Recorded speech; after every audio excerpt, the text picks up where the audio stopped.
Diálogos de Virupa, el podcast para mentes insatisfechas.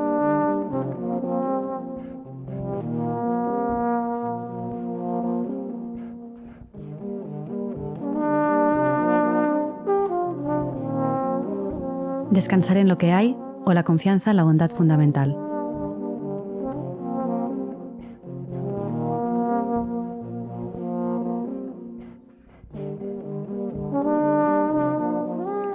Hola a todas, ¿qué tal estáis? Espero que bien, donde sea y cuando sea que os encuentre este podcast. Qué alegría reencontrarme contigo, Lama, en esta semana primaveral.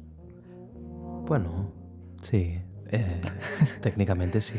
Lo era, es que cuando empecé a escribir el guión era muy primaveral ese día y hoy ya no.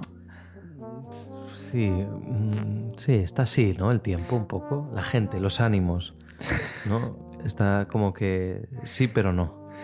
Sí, yo de nuevo cuando preparaba el guión, estaba en un, ¿sabes? Estaba muy contenta, en plan, estaba muy bien y me acordé del contraste con el último episodio, que estaba más o menos enferma y te dije que me había visto más al borde del morir y que había reflexionado sobre el morir y luego escribiendo ahora pensaba, estoy tan contenta y de golpe digo, es que realmente soy muy dramática, exagerada, hiperbólica y excesiva. Como el Dharma es lo mejor, ¿no? En este caso. ¿Por qué? Porque sí, porque sigues siendo exagerada, hiperbólica y excesiva, aún siendo practicante de Dharma. Bueno, Te permite serlo, pero tienes como justificaciones espirituales para... no, yo lo decía más bien que como que hay camino, hay posibilidad de Sí, cambio, que es de lo que vamos a hablar hoy. Totalmente cierto. Pero sí, ahí está. Bueno, y esta certeza de la volatilidad, ¿no? Como de la volatilidad de la mente, o no descanses en ese posible estado agradable o esperanzado, porque te defraudará, ¿no? O sea, ese no es tu refugio, ¿no? Me has hecho pensar, tuve un novio que me dijo al principio, cuando empezábamos, y es verdad, tenía razón, lo quiero un montón, pero me dijo, solo voy a traerte decepción. Creo que es de lo mejor y más cierto que le puedes decir a alguien. Y dijo, te voy a decepcionar. Y dije, hostia, esto me hizo que tuviera ganas de estar con él y luego fue verdad todo. O sea, pero no lo digo en sentido mal, adoro a esta persona, pero es verdad. Muy bueno. Es una gran captatio. En nuestro caso, tiene todo el sentido. O sea, es como casi hay un cierto sex appeal, ¿no? En alguien Totalmente. que se presenta de esta manera y que te dice, oye, esto va a ser un fracaso estrepitoso, lo más probable, ¿no? Sí. Esto lo decimos también nosotras en la comunidad. Es una de las cosas, una de las declaraciones de amor más bonitas que creo que se puede hacer entre humanas, que es, oye, escógeme como la persona con quien te vas a enfadar, ¿no? O sea, como quien viene a la comunidad te está escogiendo eso. O sea, creo que es muy naif pensar que estás escogiendo con quien vas a ser feliz y comer vegan perdiz, más que en realidad con quien te vas a enfadar, es decir, con quien vas a aprender a gestionar tus tendencias y tus kleshas, ¿no? Tus aflicciones. Creo que hay más verdad ahí. Luego, evidentemente, sabemos disfrutar de la belleza y de las cosas buenas, pero creo que hay más cuerpo para disfrutar de esa belleza y de esas cosas buenas cuando has aprendido ¿no? o has confrontado más o has aprendido a sostener la incomodidad y aquello que no funciona. Y relacionarse y vivir en general. ¿No? Salir de la cama otro día es asumir que vas a tener que gestionar incomodidad. Y eso el Dharma no solamente te lo presenta, sino que te da herramientas para poder hacerlo de manera lo más elegantemente posible. Sí, total. Es que en realidad a nosotras nos da mucha más confianza una persona que asume o que acepta que es incómoda su existencia, o sea, para sí mismo, o sea, pero también que va a incomodar, ¿no? Que va a haber algo de, bueno, que va a haber falibilidad, que las cosas pues no van a salir como una espera, que todo esto es mucho más, y esto lo hablamos mucho en el curso de meditación con nuestras estudiantes, que cuando realmente alguien o algo es confiable es cuando viene, ¿no? Cuando hay una muestra, la carta de presentación es muy clara y se presentan sobre todo pues el egocentrismo, ¿no? O sea, es más fiable alguien que dice soy sumamente egocéntrica y mi experiencia de las cosas está absolutamente atravesada por una mirada autocentrada. Esto es mucho más fiable que alguien que promete todo lo contrario, ¿no? Que te va a prometer calma, sosiego.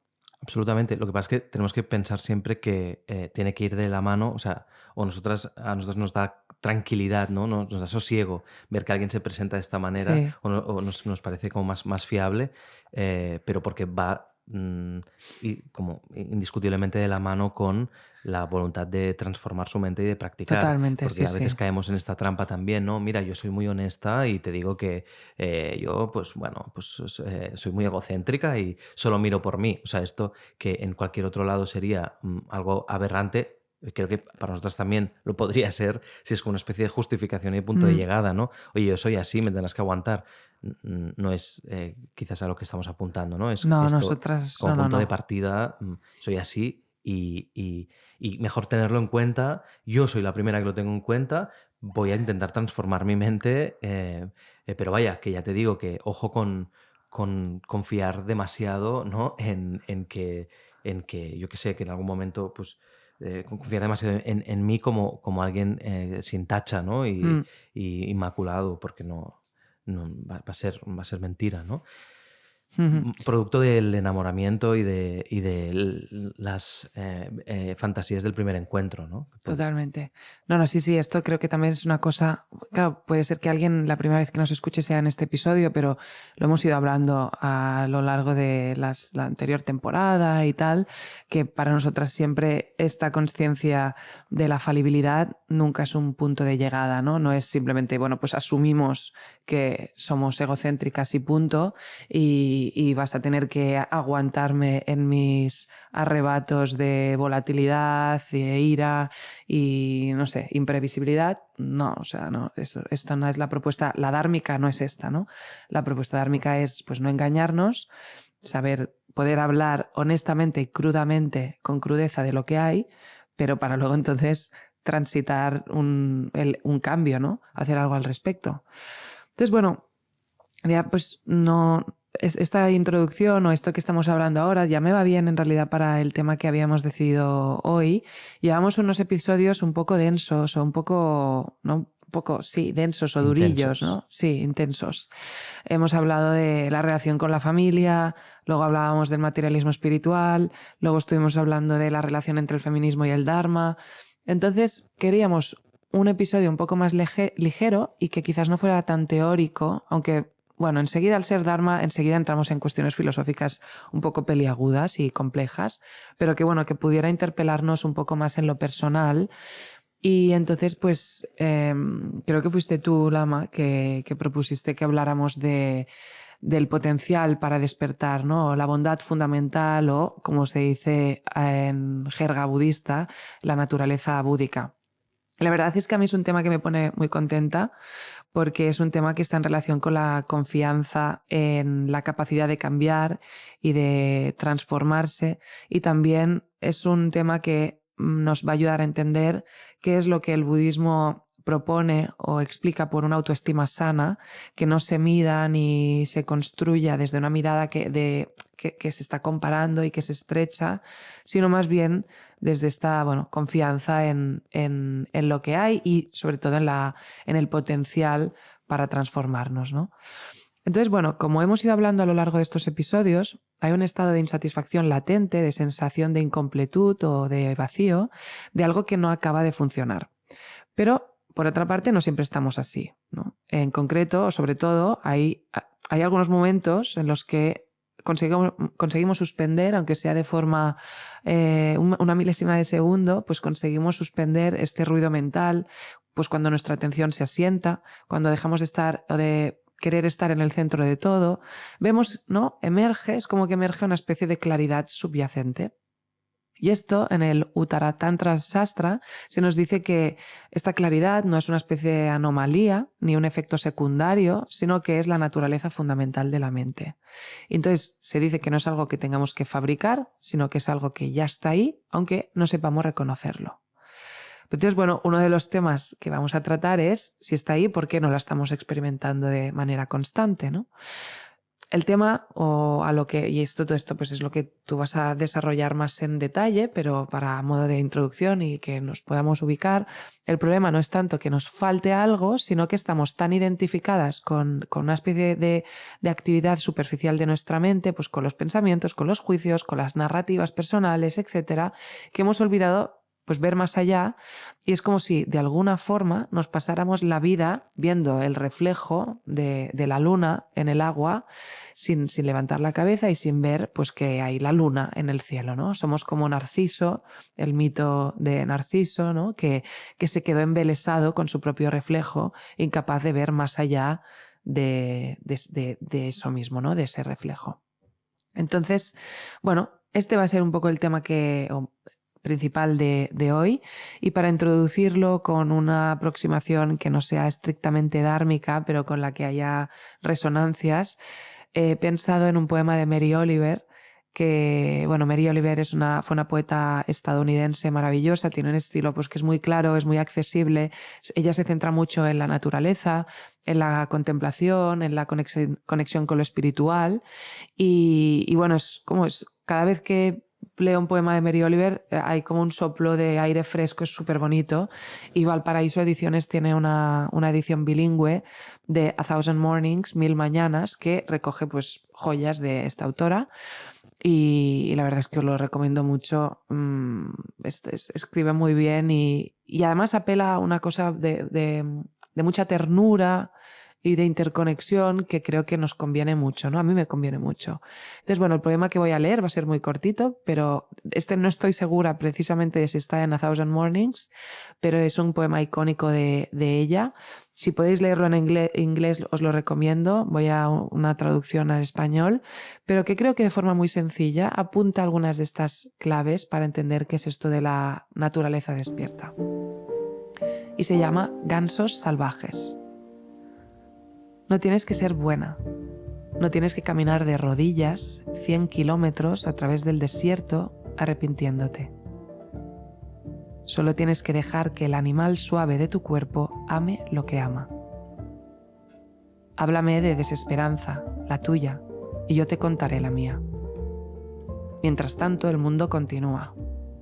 Mientras tanto, el sol y los guijarros claros de la lluvia avanzan a través de los paisajes, sobre praderas y árboles profundos, las montañas y los ríos. Mientras tanto, los gansos salvajes, altos en el aire limpio y azul, se dirigen nuevamente a casa. Quien quiera que seas, no importa cuán solitaria, el mundo se ofrece a tu imaginación, te llama como los gansos salvajes, duros y apasionantes, una y otra vez anunciando tu lugar en la familia de las cosas. Bueno, me parece súper bonito. Muy bonito, sí. Y me parece que esto mismo, bueno, puede servirnos un poco como inspiración para entender o para que empieces a explicar un poco qué es esto de la bondad fundamental, más en términos de Chogyam Trungpa, ¿no? La naturaleza búdica. ¿Qué nos puedes contar respecto a esto?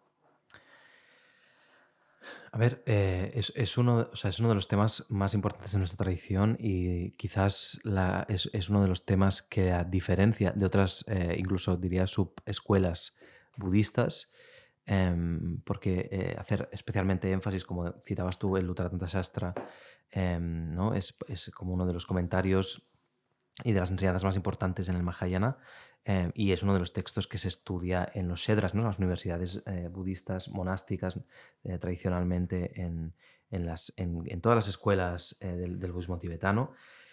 Y es uno de los temas más importantes porque precisamente construye toda o sea, es la base, el fundamento de toda una genealogía, ¿no? Una manera de entender el mundo y las cosas, que si la adoptas, ¿no? De verdad te hace vivir diferente, ¿no? Lo que pasa es que, como suele pasar en el budismo, surge del análisis de la mente, no como una propuesta cosmológica para que la vida te sea más leve, sino es que resulta que cuando observas la mente, resulta que cuando meditas en profundidad, lo que resulta que encuentras no son como a veces se explica, digamos, dos, a nivel de los contenidos de la mente, ¿no? Como como a veces explicamos, dos lobos, ¿no? O dos animales a los que depende de, pues, que representan, ¿no? Como los dos arquetipos del mal y el bien, de la buena conducta, la mala conducta, de, sí, de lo lúcido y de lo oscuro, ¿no?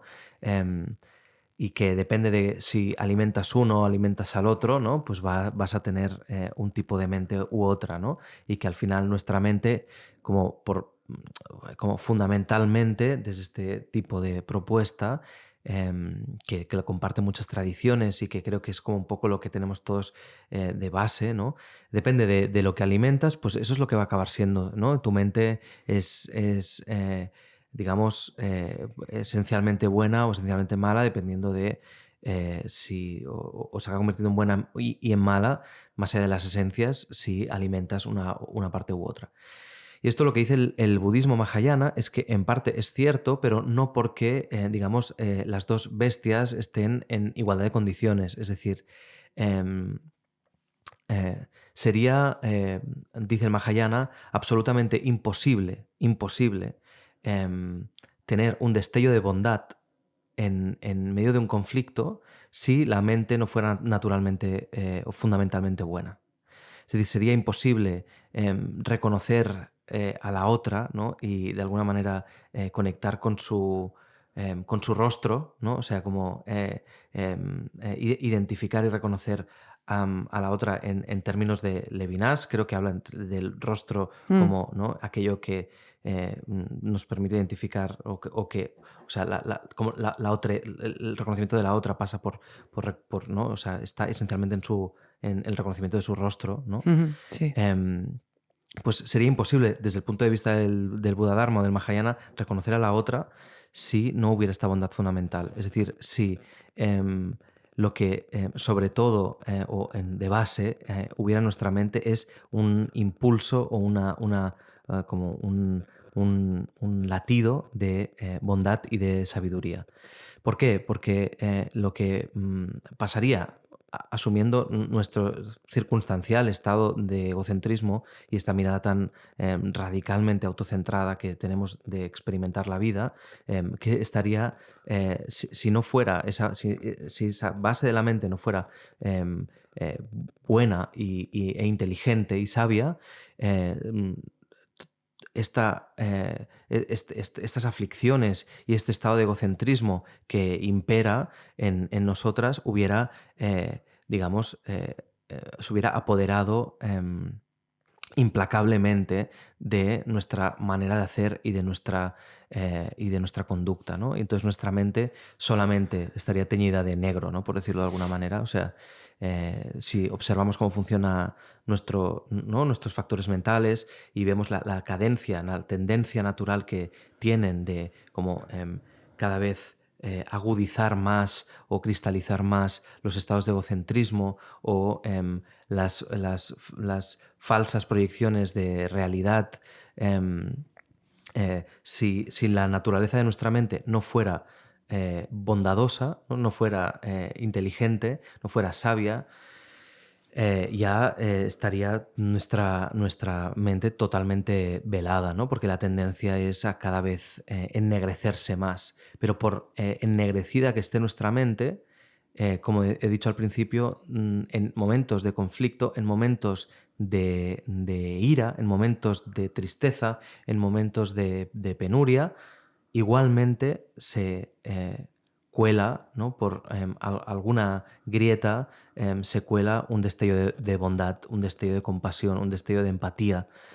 Igualmente de golpe vemos en la otra, pues reconocemos a la otra y vemos en la otra una agencia, ¿no? Y nos despierta entonces compasión y ganas de atender su sufrimiento, ¿no? De golpe dejamos de mirar solamente como la vida o la existencia solamente desde el prisma de nuestro sufrimiento, sino que cabe la otra, ¿no? Entonces, esto que podría parecer ciertamente como un poco casi como una apuesta metafísica o algo quizás que nos escapa de nuestro, o sea, que podemos analizarlo de alguna manera, pero parece que puede haber algún sesgo en este tipo de análisis, se fundamenta en una cuestión filosófica de análisis muy racional, ¿no? Que es, fijaos, la mente fundamentalmente es buena o sabia porque la mente, como todas las cosas, es interdependiente, ¿no? Es decir, lo que hay en realidad en nuestro sistema cuando no está copado e intoxicado por el egocentrismo y las aflicciones es un reconocimiento de su propia naturaleza, y su propia naturaleza es interdependiente. Es decir, contamos las unas con las otras, ¿no? Como hemos dicho alguna vez, una mano va a ayudar a la otra cuando se hace daño porque se sabe parte de un cuerpo, ¿no? Entonces, como no sabemos parte de una realidad interconectada o interdependiente, esto a nosotros le llamamos bondad, pero en realidad es puramente como inteligencia o comprensión directa de la realidad de los fenómenos. ¿Me explico? O sea, simplemente cuando ya no hay velos, cuando ya no hay manchas, cuando ya no hay tachas, lo que hay es lo que hay. Y lo que resulta que hay es interdependencia. Por lo tanto, vamos a sostener las unas a las otras o vamos a estar pendientes, digamos, del sufrimiento de la otra cuando dejamos de ser tan egocéntricas o que, como hemos dicho muchas veces, es la causa de cualquier aflicción, ¿no?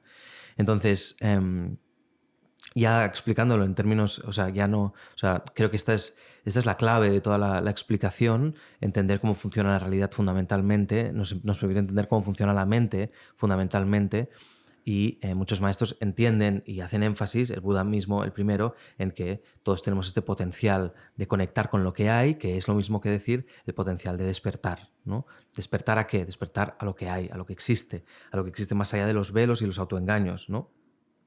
Y es básicamente esto, es una cuestión fenomenológica, o sea, es entender cómo funcionan las cosas que nos acaba dando pistas de por qué la mente es buena, ¿no? Porque cuando se entiende que las cosas dependen las unas de las otras, no hay espacio para la mezquindad, no hay espacio para el egoísmo, ¿no? Entonces, voy ahora sí a la analogía clásica que se utiliza para describir este tipo de, o sea, esta cuestión tan importante en nuestra tradición, que es la de que Dzongkhar Khyentse Rinpoche la utiliza mucho, pero porque es un linaje de analogías simples y poderosas que tiene esta tradición, que es la de la taza. La taza es digamos, la naturaleza de la taza no incluye la mancha, ¿no? O sea, el material del que está hecho la taza, la cerámica, ¿no? Está limpia y la mancha es circunstancial. Entonces, entender esto nos cambia totalmente la relación que tenemos con la taza, ¿no? Entender esto nos hace confiar, por ejemplo, si la taza está manchada, en que esa taza puede limpiarse, en que esa mancha se puede quitar. Y cuando tenemos las condiciones, las causas y las condiciones necesarias, ¿no? Cuando tenemos el limpiador adecuado, el trapo adecuado, esa mancha va a ser eliminada. Esa mancha quizás no se puede eliminar siempre con cualquier herramienta. Hacen falta herramientas concretas, pero la mancha no es la taza, ¿no? Entonces, o a veces utilizo la metáfora de la pared, que es lo mismo, quizás a mí me sirve más o es más evidente, ¿no? Que cuando miramos la pared la confundimos con sus manchas, pero en realidad esas manchas no forman parte, o sea, forman parte de la pared, pero es circunstancial. No es que no formen parte, claro que forman parte. Le dan identidad, le dan personalidad a la pared, pero tenemos que saber que son limpiables, ¿no? Y que con las causas y condiciones adecuadas esas manchas se pueden eliminar. Y por lo tanto, decía, esto nos cambia la relación que tenemos con la pared o con la taza, pues lo mismo, la relación con nosotras mismas y la relación con las demás cambia definitivamente. Por eso decía al principio que es algo que realmente, o sea, es la base de una mirada a la vida que puede ser muy transformadora, porque la relación con nosotras mismas y con las demás cambia radicalmente cuando empezamos a relacionarnos con nosotras, como dice el Buda Dharma, asumiendo que somos Budas en potencia. O sea, que tenemos de verdad esta capacidad de despertar, que tenemos la capacidad de liberarnos, que con las causas y condiciones adecuadas las manchas se pueden quitar, las aflicciones se pueden quitar, los velos se pueden desvelar, y esto es extraordinariamente importante y revelador. Nuestra queridísima Robina Curtin, que es una monja del budismo tibetano de la tradición Gelugpa, que nos vino a visitar hace unos años ya a Casa Virupa, y de Una visita charla, imborrable. una visita que dejó huella eterna en nuestros corazones. Es increíble. Porque es una tormenta, es impetuosa y es de una sabiduría afilada, que cuando te cruzas con ella no te deja indiferente, ¿no? Y pues la venerable Robina dice a menudo y utiliza esta analogía que es tan preciosa y que en realidad, de nuevo, es tan sencilla, y que, ¿por qué no usémosla, hagamos gala de nuestras fórmulas más quizás mediterráneas, ¿no? Para hablar de lo que el budismo habla. Y es cuando se refiere a la bellota como lo que somos ahora, ¿no? Como una bellota, y tú puedes no tener ni idea que la bellota se puede convertir en un roble, ¿no? Y esto es súper importante, porque tú te puedes relacionar con la bellota como mil cosas, ¿no? Como algo, dice la venerable Robina, como una decoración, como algo que te pones en el cuello, como... ¿no? O sea, y claro, si tú te crees que es un elemento decorativo, si tú te crees que es el valor que le vas a dar a esa bellota es ese. Y cuando entiendes que la bellota es un roble en potencia, que cuando la plantas en el suelo y le das unas determinadas condiciones, puede convertirse en un roble con todo lo que significa eso, ¿no? Con todo el poderío que tiene un roble. Claro, la relación que estableces con la bellota es muy diferente. Estás viendo el roble ahí. Aunque ahora mismo no esté manifiesto, ¿no? Estás viendo el roble ahí, y así es como deberíamos tratarnos a nosotras mismas, y así es como deberíamos tratar a las demás. Aunque ahora mismo no lo parezca, ¿no? Incluso a veces, digamos, que nos veamos lejísimos, por manchada que esté la pared, por capas y capas de mierda que tenga, al final la pared es blanca y se puede limpiar eso, ¿no?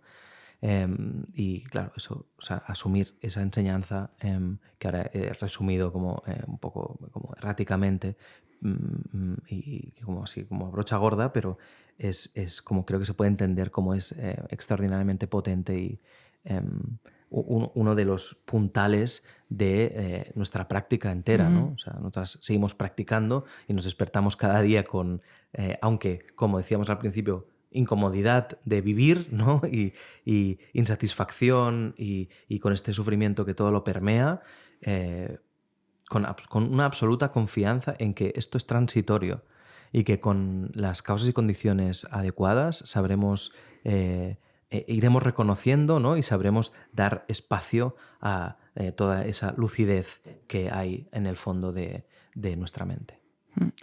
Es interesante porque en realidad es una cuestión que yo creo que uno de los riesgos que hay desde... Claro, es que pienso desde la tradición platónica, que es muy fácil que cuando escuchamos esto pensamos, esto se está hablando como una especie de esencia, o se mira desde un paradigma metafísico, moralista también, ¿no? Como una metafísica que aguanta, o desde la que se construye luego una determinada ética.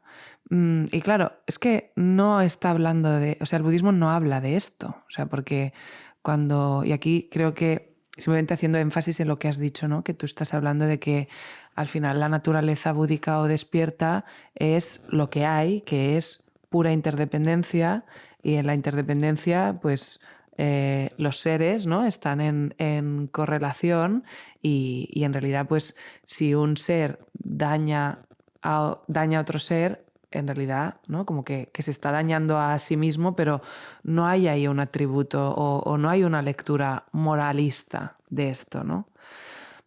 Esto por una parte. Luego, que creo que puede ser una de las cosas que a veces pues, podríamos confundir con el linaje o con el bagaje que tenemos.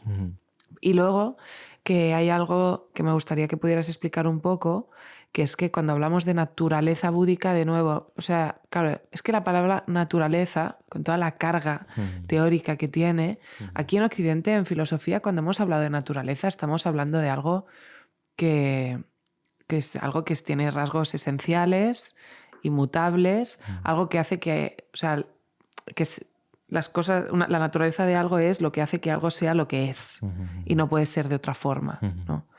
Entonces, claro, entramos en un territorio en el que parece que nos estamos refiriendo a algo esencial y a veces se utiliza, o sea, como este tipo de palabras, Claro. y que no sé, no parece que rompe rotundamente con esta idea central en el budismo de que todo es impermanente. Sí, efectivamente, es que, o sea, el Dharma, el Dharma es pura mentira y contradicción, pero porque, como os he dicho algunas veces, hay que poder comunicarse, pero en el momento en el que estamos atreviéndonos a etiquetar, a esencializar, a hablar, ¿no? A verbalizar, estamos traicionando la verdad, estamos traicionando lo que hay. Según Nagarjuna, en el Madhyamaka, lo que, ¿no? Que es la base filosófica, ¿no? De la visión filosófica de nuestra tradición, dice una y otra vez, o sea, en el momento en el que estás afirmando, ¿no? Que las cosas son de una determinada manera, te estás alejando de las cosas, ¿no? Porque si se analiza, no hay cabida, ¿no? O sea, lo que hay se escapa a lo conceptual. Cuando estamos diciendo que algo es, lo estamos básicamente esencializando y cuando se analiza la realidad vemos que es en relación, ¿no? Vemos que es dependiente o codependiente, vemos que es lo que se dice en el budismo desde el principio, pratitya samutpada, ¿no? Como, pues eso, contingente, ¿no? Se mal traduce como originación dependiente, pero en realidad es esto, ¿no? Como pura contingencia, ¿no? Todo es relativo a todo, ¿no? Entonces, es claramente como subir un poco la exigencia, pero bueno, sé que nuestros oyentes pueden con esto y muchísimo más, pero cuando hablamos del Madhyamaka, hablamos de Nagarjuna definiendo cómo no definir la realidad, cómo definir la realidad es traicionarla, estamos aquí, es cuando podemos entender que la comunicación es fundamentalmente una herramienta, digamos, un mal menor, ¿no? O sea, tenemos que poder comunicarnos porque la manera de entender las cosas será a través de la comunicación y de lo conceptual para, al final, entender su trascendencia o entender cómo debemos soltar esa comunicación y esa conceptualidad, ¿no?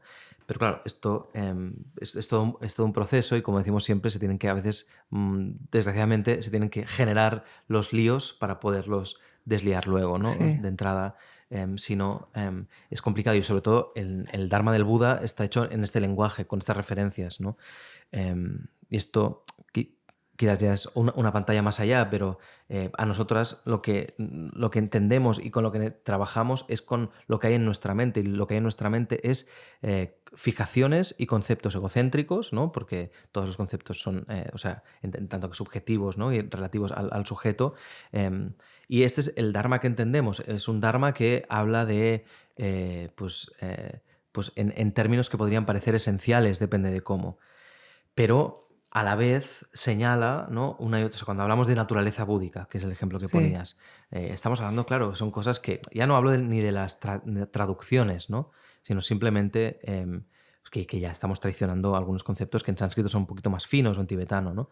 Sino directamente asumamos la traducción, naturaleza búdica, o sea, naturaleza despierta, ¿no? Naturaleza despierta, claro, aquí naturaleza lo que está diciendo es lo que hay en términos del Madhyamaka o lo que hay en términos del budismo es algo que es inefable. Entonces, nuestra naturaleza es inefable. Que sea inefable, claro, o sea, cuando se analiza de verdad, inefable significa que está más allá de lo conceptual. Entonces, nos sería un pelín extraño movernos en estos términos y generar una especie de literatura apetitosa que nos llevara a una especie de vacío, vacío de referencias, ¿no? Porque, claro, lo que está más allá de lo conceptual básicamente se nos escapa, y con nuestras mentes perezosas todo lo que se nos escapa lo cancelamos, ¿no? O sea, no nos interesa. Es como, a mí me interesa lo que hay aquí y ahora. Pero esta es la trampa, porque nos pensamos que lo no conceptual o lo que hay en realidad es una cosa a conquistar que está fuera o que está más allá, ¿no? Como si una especie, como si la liberación o el nirvana, ¿no? fuera un estado otro, ¿no? Cuando lo que está diciendo el budismo es, cariño, es que esto te está pasando ahora continuamente. Es decir, tu realidad mental, tu realidad es una realidad inefable. O sea, lo que ya está pasando es inefable. Lo que pasa es que tu mente lo simplifica, y simplificándolo simplificándolo te separa de ello, porque al final lo fija, lo cristaliza, y lo que hay acaba siendo simplemente una descripción falaz, ¿no? Entonces nos acabamos creyendo y viviendo en términos de esa descripción falaz, cuando en realidad, pues esto, si pudiéramos relajarnos, si pudiéramos entender qué es lo que está pasando, si pudiéramos conectar con nuestra naturaleza búdica, o si pudiéramos conectar con la naturaleza de los fenómenos, es decir, con lo que hay más allá de estas proyecciones y falacias, veríamos que es algo, digamos, con infinito potencial, ¿no? Es algo como que desde nuestros términos, porque no podemos definirlo de otra manera, porque ahora es el lenguaje que entendemos, resulta, dice la gente que ha probado ese estado, es un sinónimo de como una especie de libertad absoluta y radical, ¿no? Y sinónimo también e indistinguible de esa libertad, de absoluta bondad y absoluta compasión. Es decir, que cuando accedes a una manera de vivir y entender tu propia mente, tu propio cuerpo, tus propias relaciones, libre de esos autoengaños, libre de esos engaños y esa mirada parcial que te da la capacidad conceptual y cognitiva, lo que resulta que hay es, como, de nuevo, desde nuestros términos, pura compasión y pura bondad. Bueno, en realidad yo creo que casi todo el mundo habrá tenido algún momento donde hay un destello de esto, cuando son destellos y es muy fugaz, es muy rápido, ¿no? Pero cuando sientes o conectas con algún momento en el que has estado verdaderamente bien, que luego igual si nos iluminamos y tal, veríamos que ese verdaderamente bien pues era solo un 2%, ¿no? Pero hay un gesto, a mí me parece muy claro cuando ves que no hay ninguna voluntad de dañar ni de perjudicar a nadie, más bien al contrario, ¿no? O sea, como que el gesto que emana de ahí es el de como el de la conciencia de la interdependencia, ¿no? Y esto creo que ha salido alguna vez, pero estas experiencias de sentimiento oceánico o algunos estados en los que cuando sientes que estás realmente alineada, ¿no? Y puede ser como en la privacidad de tu habitación, ¿no? O sea, pero hay como un sentimiento de sentido de interconexión muy profundo en el que no se te pasaría por la cabeza insultar, agraviar, dañar, ¿no? Herir a un ser, ¿no? Cuando una está como en un momento de lucidez o claridad, ¿no? Lo digo para tener como ejemplos de cómo esto se puede expresar o se vislumbra en nuestro día a día. Absolutamente, son experiencias normalmente se llaman, ¿no?, experiencias de fusión o experiencias de no yo, ¿no? O sea, sí. Y esto es que de verdad nos parece algo como muy para seres muy beatos y realizados, o muy como muy difícil de alcanzar, ¿no? Muy ajeno a nuestras posibilidades, a nosotras, y no, son cosas que seguramente, en tanto que nuestra mente como en potencia es eso, a veces han habido destellos de esto en nuestra vida, a veces escuchando música, a veces paseando por la montaña, a veces en una conversación, pero son momentos en los que el hilo conductor de esos momentos es básicamente que no estamos centradas en nosotras mismas, ¿no? O sea, entonces ahí es donde el Dharma ve la pista definitiva, ¿no? O la prueba definitiva, que es que no, o sea, la conquista de ese estado natural de nuestra mente pasa irremediablemente por la redefinición de la identidad.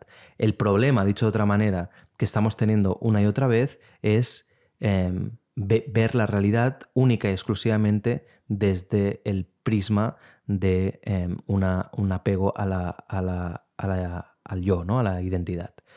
Entonces, tenemos que, desde el punto de vista del Dharma, deshacernos lo antes posible de esta mirada autocentrada y no buscando la eliminación radical del ego y lo que sea que signifique eso, sino entendiendo muy bien cómo funciona nuestra mente y precisamente aprovechándonos de este constructo, pero viendo lo que hay sin filtros y por lo tanto pues haciéndonos pues esto como siendo como más fieles a la naturaleza de nuestra mente y por lo tanto como dice la literatura mahayana como servidoras de las demás, ¿no? O sea, como conectando con esta mirada mucho más interdependiente y en que las otras son digamos, o sea, que nuestra función, ¿no? Tiene más que ver con estar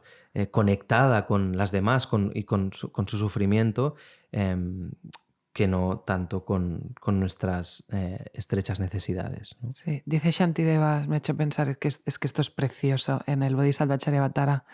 Dice que pueda yo ser el protector de aquellos que no tienen quien los proteja, un guía para todos los viajeros que andan el camino, que pueda ser un puente, una balsa y una barca para todos los que desean cruzar el agua.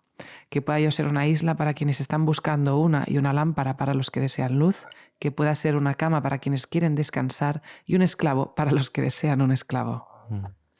Eso es precioso, o sea, viniendo del siglo VIII, cuando el esclavismo era ok, que hasta entra dentro de la aspiración, el siglo VIII en la India, no está mal que como el 95% de ejemplos que pone nos emocionen, ¿no? Viniendo del siglo VIII, ¿no?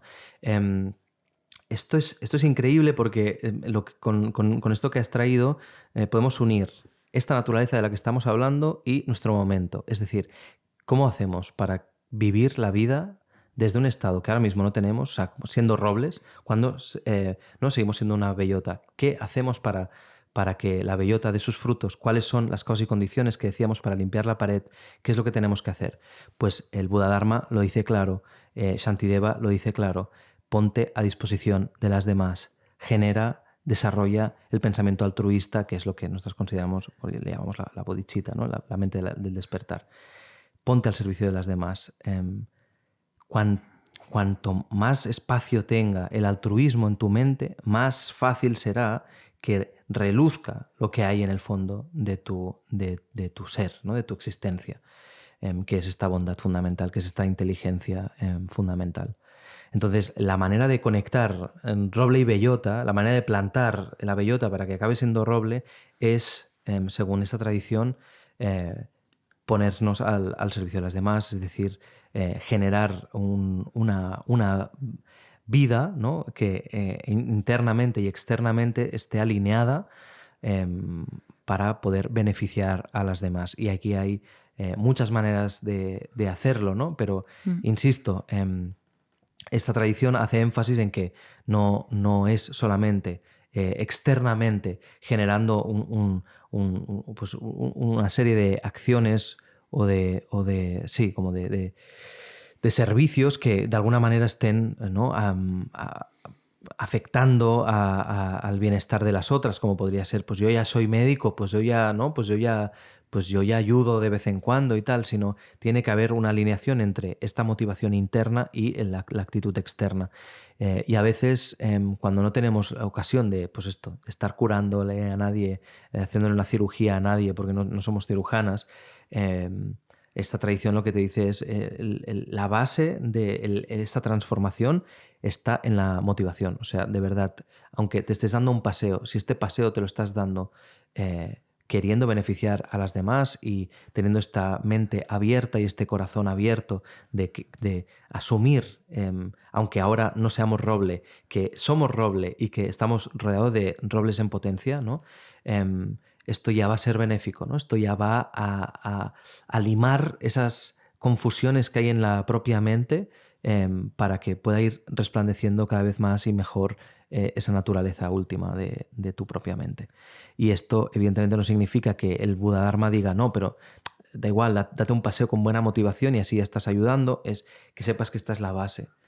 Luego, evidentemente, cuanto más puedas afinar tu capacidad de ayuda, ¿no? ¿No? Y puede ser pues unas determinadas militancias, unos determinados, pues eso, como unos determinados oficios, ¿no? Pero puede ser a veces de maneras, y en la literatura budista hay un montón de ejemplos extraordinariamente inspiradores, hasta el punto de decir un puente, a veces es, ¿no? se juega a decir que un puente es la emanación de un Buda, porque es, ¿no? Depende en qué momento puede salvar la vida de mucha gente o sostener a los seres, ¿no? Pero bueno, una doctora también, pero ¿por qué no una pensadora también? ¿Por qué no una escritora también? ¿Por qué no un albañil o un albañil también? Y evidentemente para nosotras quizás es obvio esto que voy a decir, pero pues facilitarle a la gente que entienda esto que estamos diciendo ahora es también una manera de ayudar, ¿no? Sostener un centro de Dharma es una de las maneras, desde el punto de vista del propio Dharma, pues más hábiles y más eficaces, ¿no? De estar al servicio de las demás. Hay una cosa, bueno, a mí suelo hablar de esto y hay un punto, o sea, a mí me emociona, como que me hace conectar con esto, como este potencial para transformarnos. Me gustaría, me gustaría ver si en el poema Mary Oliver empieza diciendo, no tienes que ser buena, no tienes que ser bueno. Y hay algo de esto que yo veo que se relaciona con la naturaleza despierta, porque en realidad esta tradición lo que dice es que no tenemos que ser algo diferente, o sea, no tenemos que ser mejores, ¿no? No. Entonces me gustaría que pudieras explicar un poco de qué manera se puede construir la autoestima con esta asunción de que hay una naturaleza despierta, sin que tengamos sin que signifique que estemos mal, ¿no? No estás mal, no estamos rotas. ¿Cómo va este tema? Es que, de hecho, es muy interesante porque es una manera totalmente diferente de gestionar la autoestima. O sea, la autoestima desde nuestra concepción se tiene que basar fundamentalmente en esta confianza en la transformación, en el potencial. En tanto que podemos transformar nuestra mente y en tanto que sabemos cuál es su potencial, lo que sea que se esté manifestando ahora es, aparte de transitorio y pasajero, es una fuente de aprendizaje. Nos tiene que servir para eso. Entonces, no, desde este punto de vista, no debemos sobreidentificarnos con los, pues yo qué sé, con las aflicciones, con las tendencias, con los karmas, ¿no? Con los retos que vamos teniendo, como si eso fueran nuestra esencia, nuestra naturaleza, ¿no? No tiene ningún sentido sentirse mal desde el punto de vista del Dharma cuando, yo qué sé, estás siendo poco... digamos, pues tienes un ataque de egocentrismo o de ira. No tiene sentido sentirse mal. Eso no significa que nos tengamos que responsabilizar y que hay una profunda compromiso, ¿no? Con la transformación de nuestra mente, pero entendiendo bien en la justa medida qué significa un ataque por ejemplo, de orgullo, de ira, de egocentrismo, ¿no? Que es básicamente, pues eso, en tanto que he plantado esto en algún momento, en tanto que circunstancialmente tengo estas aflicciones, estos kleshas, pues ahora están madurando en mi presente y estoy recogiendo estos frutos. No son frutos que vaya a estar siempre condenado a plantar. Esto es transitorio. Esto es circunstancial. Y en tanto que sé cuál es mi naturaleza búdica, sé que esto va a cambiar. Me va a costar más rato, menos rato, ¿no? Pero sé que esto va a cambiar. Entonces, cuando estamos confiadas y descansamos en ese potencial, la autoestima sana, la autoestima que nos interesa, pues hace su función, ¿no? No hay otra manera de explicarse la autoestima desde el punto de vista del budismo que no es teniendo en cuenta el potencial búdico. A mí también me parece que esta idea del potencial de cambiar y transformarse se puede relacionar con la esperanza, con la posibilidad de cambio. Entonces he pensado en uno de los episodios del podcast de Tricycle Talks, en el que la invitada es Rebecca Solnit. El episodio se llama From Despair to Possibility.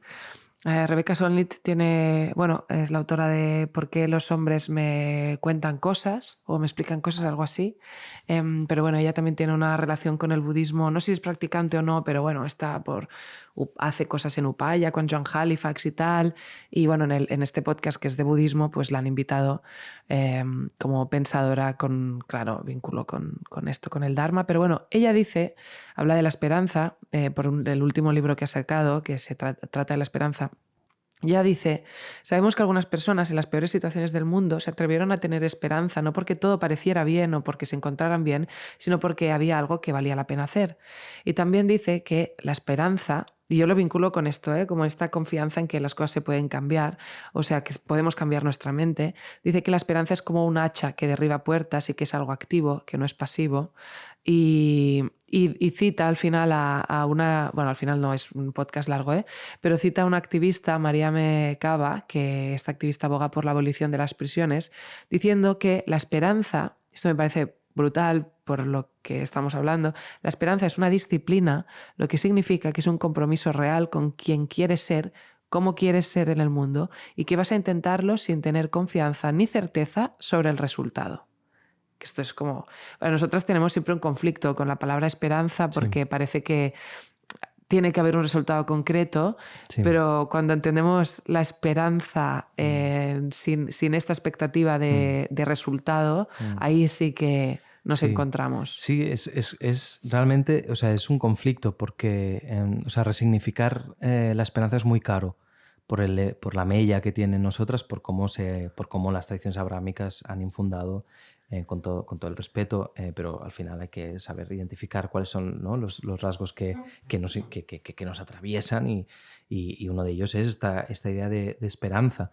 Y la esperanza cristiana o la esperanza católica, o sea, tiene mucho que ver con una cuestión salvífica.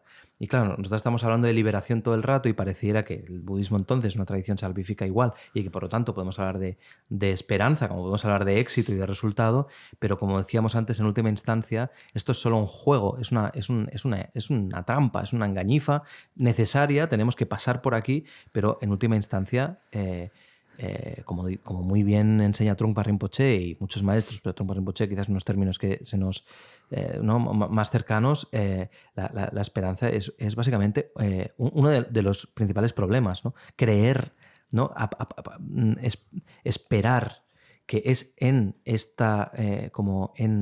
desde este estado ignorante o desde este estado del autoengaño que vamos a tener una especie de felicidad estable, es una trampa como una catedral y nos hace precisamente no tener la curiosidad de mirar un poquito más allá e intentar cuestionar ¿no?, unos determinados sesgos.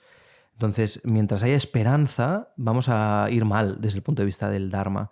Lo que pasa es que cuando nos atrevemos a resignificar la esperanza y lo que estamos diciendo es, oye, confía que esto, con las causas y condiciones que pongas en marcha como adecuadas, la transformación de la mente es absolutamente posible, ¿no?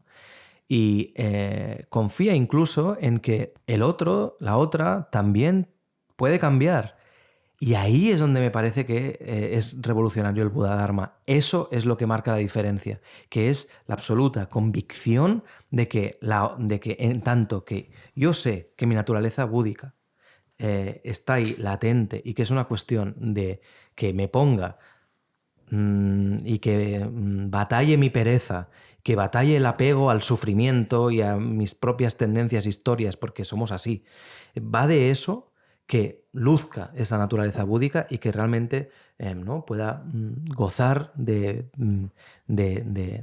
toda mi benevolencia, de toda mi posibilidad de compasión, de poder, de sabiduría. No, va de eso, va de que yo haga lo que tenga que hacer. Cuando miro a la otra, confío en que en realidad también le pasa eso. y que es muy delicado y difícil empoderarse, ¿no? en este gesto de querer liberarse del sufrimiento, de los velos de la ignorancia. Por lo tanto, no hay que, digamos, machacar o, ¿no? como tensionar el proceso de la otra para que practique y se quiera liberar, pero solamente asumiendo ese potencial en la otra y viéndolo más allá o a través de todas las tendencias o ¿no? las aflicciones y el sufrimiento que pueda estar ahí supurando, nos cambia totalmente la relación.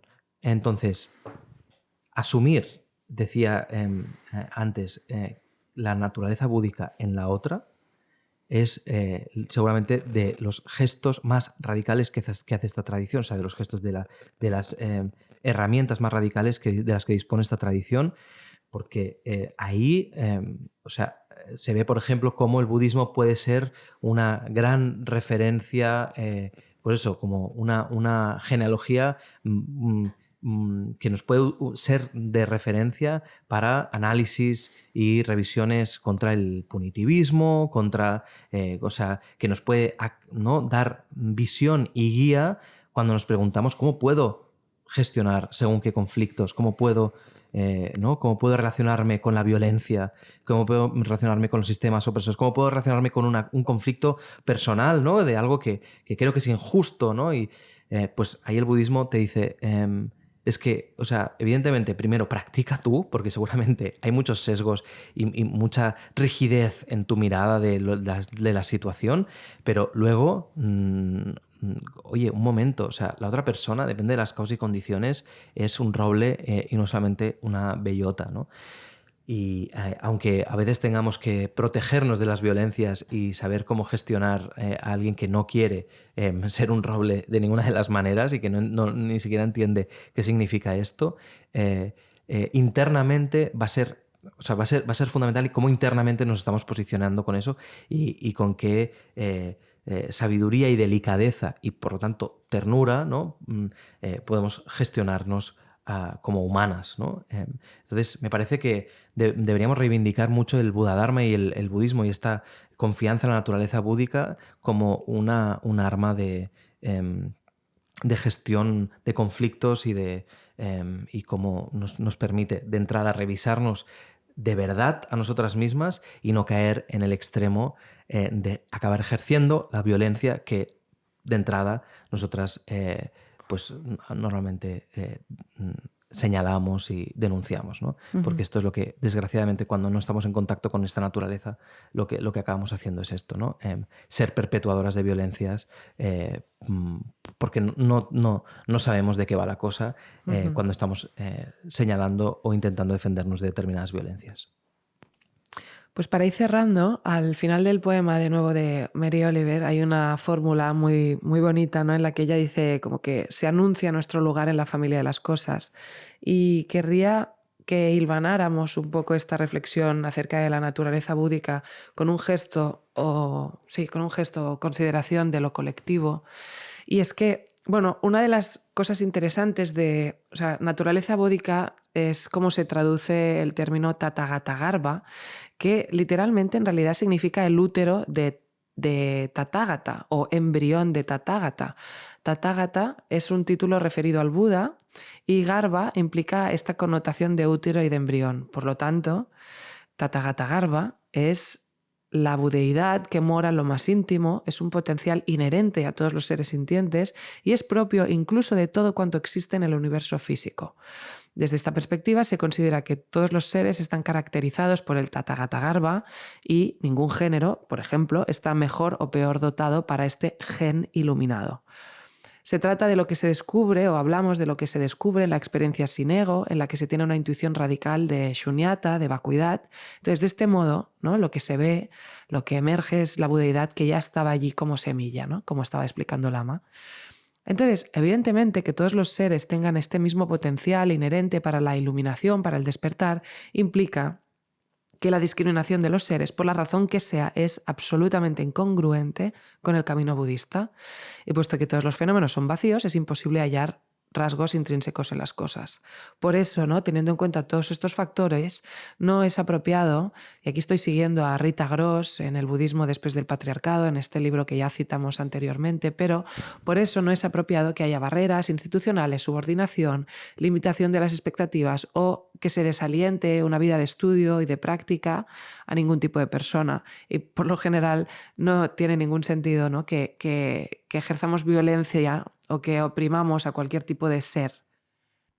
Rita Gross insiste en que si tuviéramos verdaderamente presente la importancia del vacío, vacuidad, de Shunyata y de la naturaleza búdica en el corpus budista, el compromiso para erradicar los privilegios sería un imperativo en todas las practicantes budistas. Él o la bodhisattva, que es quien se ha comprometido a sostener esta bodhicitta, este pensamiento altruista del que hablaba Lama, debería ser alguien que promoviera y participara activamente en la consecución de un mundo que no estuviera basado en el privilegio ni en la opresión del tipo que sea. Así que, más que ver a las personas según su género, su raza, su poder adquisitivo, sus capacidades y demás, deberíamos percibir tathagata-garbhas andantes, seres sintientes con el potencial para despertar. Cualquier bodhisattva, cualquier practicante que asume este principio de la bodhicitta, del altruismo, debería comprometerse en garantizar todas las condiciones para que se diera este potencial, ¿no? Y a todos los seres.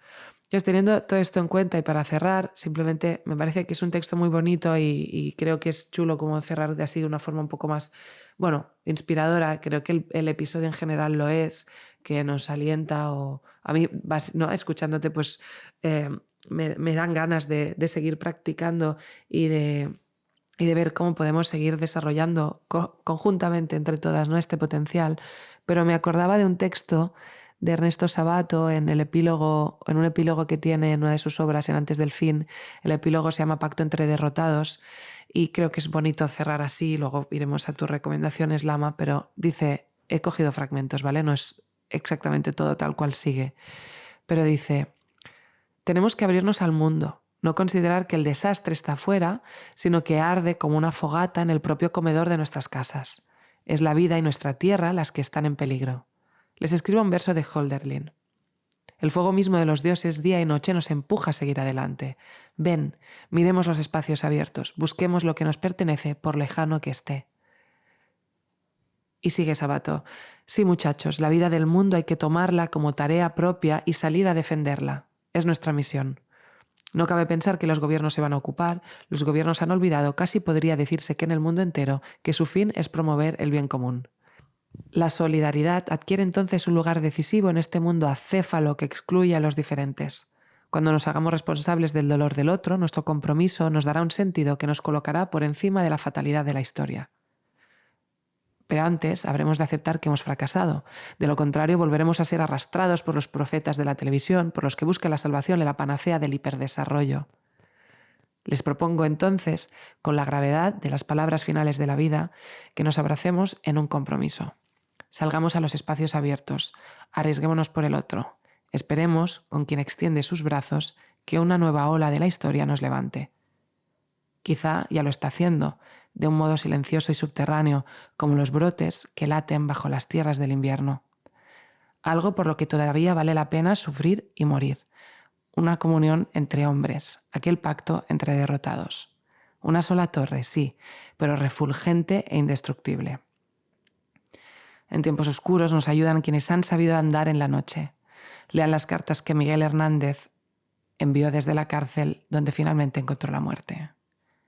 Volveremos a brindar por todo lo que se pierde y se encuentra, la libertad, las cadenas, la alegría y ese cariño oculto que nos arrastra a buscarnos a través de toda la tierra.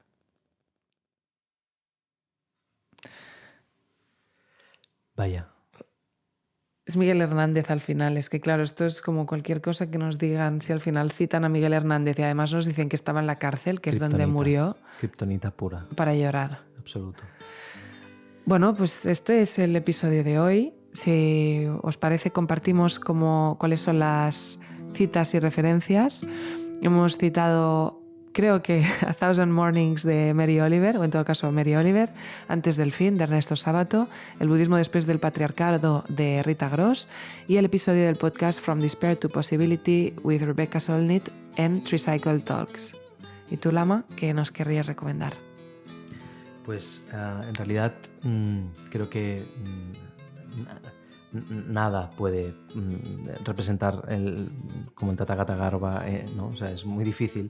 Pero precisamente por eso he pensado, bueno, hay algo como tranquilo y humilde en lo que os voy a proponer, que es como reconfortante y te conecta con esta simplicidad fundamental o bondad fundamental a la que nos estábamos refiriendo.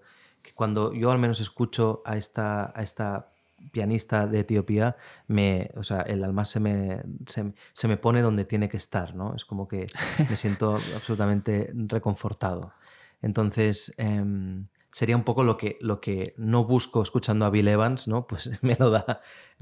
O sea, Bill Evans es cuando te has olvidado del sufrimiento, entonces te lo pones y te lo recuerda, pues esta pianista, bueno, esta como multiinstrumentista nacida en Addis Ababa, en Etiopía, en los años 20, me lo recuerda. Seguro que sabéis quién es porque se ha hecho famosilla desde hace un tiempo, recuperando sus discos y tal. Es Emahoit Chege Mariam Gebru, que pues es una monja de la Iglesia Ortodoxa que vivió, o sea, hizo muchas cosas en la vida, muy interesantes todas. Realmente es fascinante la vida de esta practicante del mundo, ¿no? Os animo a que lo busquéis, pero vivió al final en un convento hasta el final de sus días, que murió ahora en el 2023, con 99 años en un templo en Jerusalén, que es donde practicaba lo que dejaban practicar, porque ahora mismo Jerusalén no es un sitio muy abierto, pero le dejaban practicar pues en su iglesia ortodoxa cristiana, ¿no? Y siempre, bueno, entre todos los temazos que podríamos proponer, pues he pensado como como quizás el más conocido, que es Song of Abayi, para que pues esto os sirva de bálsamo y os dé autoestima y confianza. Y un breve recordatorio, por si no lo sabéis, del 15 al 20 de abril vamos a hacer un retiro basado en los 4 sellos de la existencia. Va a ser de meditación y con enseñanzas del Lama. Se puede hacer presencialmente aquí en Llinars del Vallès, donde estamos, pero también online para las que nos escucháis desde lejos. Si os organizáis y os lo montáis bien durante la semana, pues podréis ir acompañándonos en este retiro. Y si ya estás escuchando esto que estoy diciendo cuando ya ha pasado el retiro, lo subiremos también a nuestra web y demás y se puede ver a posteriori. Y nada, pues muchas gracias por la recomendación y por la charla, Lama. Gracias a ti. Muchas gracias a vosotras por escucharnos y cuidaos y cuidad mucho.